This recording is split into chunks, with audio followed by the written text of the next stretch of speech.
You can win the Mid-American Conference if you lose the opener of the league season, but Ohio feels it should have played better in the MAC opener, and they lost to the Toledo Rockets 20-13. Hi, everybody. I'm Russ Eisenstein. Rob Cornelius is alongside.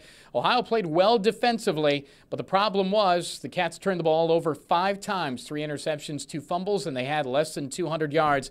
And if you do that, you make it real hard to win. Not too many mistakes, obviously, on offense and even on special teams, muff punt especially. But Ohio's defense played very, very well in the first half. Toledo's offense shaken. Their coaches, coordinators kept changing plays. The line went through 3 different quarterbacks, really never found the mix they want. But they kept getting short fields. Ohio kept giving them the ball on their half of the field. Yeah, Ohio had cracks, but unfortunately the turnover bug struck. Ohio did have a big play, Boo Jackson to Riley Dunlop in the first half. That was Ohio's only lead, but it was a good sign knowing that Boo was back, had good touch on the football on that pass, and Riley was back too, and he got in. Yeah, the one vertical pass play that they went for big yards, 35 and a score to Dunlap in the end zone. And Dunlap's guys going to have to be more involved. Levon Brazil, the healthier he gets, the season goes back, gets his conditioning back, you're going to see more of that jet sweep stuff, more handoffs to receivers and counter stuff, which will open up the whole field for Boo Jackson. And it wasn't like Toledo's offense was really a bunch of world beaters.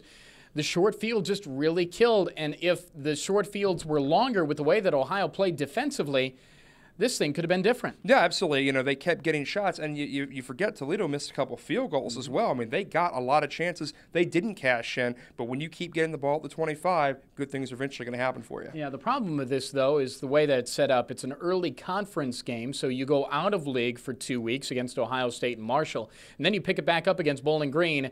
There's a long time to think about this. It's a long conference season, but you have a couple of weeks to get nice and upset for when Bowling Green comes to town. No, I mean, you're obviously down a break. You can go 7-1 and win this league pretty easily, but now you have 2 weeks to stew, 2 weeks to think about this while playing good opponents at Ohio State, at Marshall, and then you get BG in a few weeks. BG a loser today by a couple scores. But Tulsa, BG's not a miserable football team. That's a tough out. The bottom line to it all was it was a tough night for the Bobcats, to be sure, but this ball club knows that they can be better, and they have a chance to show it in a couple of weeks in MAC play, and then a big-time test against Ohio State and on the road against Marshall. It looked pretty good, lost it in overtime against West Virginia on Friday night. But this team needs to show it to everybody that they have that ability, what they believe inside, and they can turn this thing around. You know, last year, Ohio did lose a conference game at home, so we know good things can happen. No, we know this defense can get stops. This is a very, very good MAC defense. That'll bear itself out over the next 9 or 10 weeks. But right now, Ohio's got to find a mix on offense that gets you yards and gets you points, and it'll be Boo Jackson and maybe a healthy Phil Bates. And the coach is going to look a lot at film at that O-line, at that quarterback position. A lot of things to correct, to be sure, but there's time to correct them, and then it's off to Ohio State. A state school has not beaten Ohio State in a million years. It's been since the early 1900s since that happened. And hey, who knows? Give it a shot. Go up there and play your best brand of football and see what happens. You know, for the last decade or so, Jim Tressel and OSU have played 1 or 2 or even sometimes 3 in-state schools.